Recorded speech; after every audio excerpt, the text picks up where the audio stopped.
How to clear cache data in iPhone. It's pretty quick and easy. So before starting the video, subscribe a YouTube channel, hit the bell icon so you can receive the notification of next video. Do like, comment and share as well. Without wasting the time, let's jump in your settings. If you want to clear cache data, if your iPhone is working slow and you want to fix it, if you want to clear all the cache data and the bugs data so your iPhone can work fast, just go to your settings and you can easily fix this problem.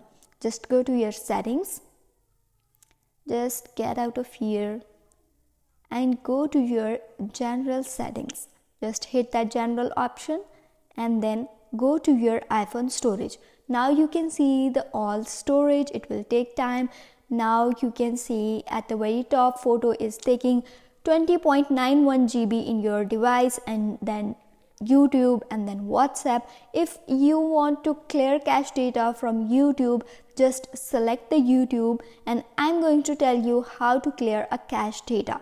As you can see, it's very clear in Android devices, but there is no option in iPhone. So if you want to clear a cache data, just hit that, offload the app and then click on the reinstall. What it does, it will give you the latest version. It will clear all the cache data and it will remove all the bugs from your device. And this is quite quick and easy way to clear all the cache data from your iPhone. Hope it helps. If you have any question, let me know in the comments below. If not, don't forget to subscribe and don't forget to like.